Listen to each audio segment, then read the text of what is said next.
L'outre-mer européen, et je pense en particulier à l'outre-mer français, a évidemment beaucoup à gagner de l'appartenance à l'Union européenne sur tous les plans. Mais ce que l'on doit dire aussi, c'est que cet outre-mer français qui se déploie sur les 3 océans confère à l'Union européenne une dimension véritablement mondiale. C'est le seul regroupement régional qui se déploie ainsi sur 3 océans. Et par là même, nous nous situons au cœur des défis planétaires pour demain, et les Outre-mer peuvent apporter une contribution considérable à la réalisation par l'Union européenne des objectifs à l'horizon 2020. 2 ou 3 exemples, ce sont les Outre-mer français qui permettent à l'Europe d'être une puissance spatiale grâce à Kourou.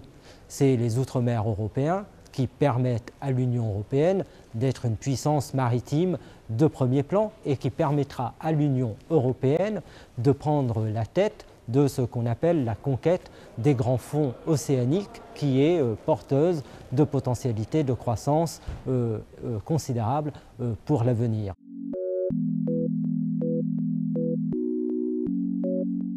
Les Outre-mer peuvent, si on leur en donne les moyens, participer aussi aux objectifs de l'Union européenne pour la croissance, pour le développement.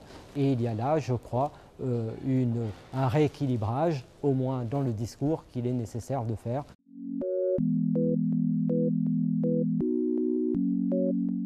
Il n'y a pas une culture partagée des Outre-mer au sein du Conseil européen.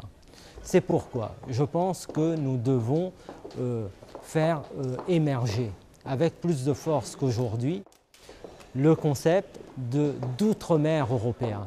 Je suis au Parlement européen, premier vice-président de l'Assemblée parlementaire ACP Union européenne, et là encore je vois le travail considérable qui est fait par l'Agence française de développement dans les programmes de développement avec les pays ACP qui nous environnent et qui ont beaucoup de points communs avec nous. Et nous devons aujourd'hui penser nos stratégies de développement en lien avec ces territoires.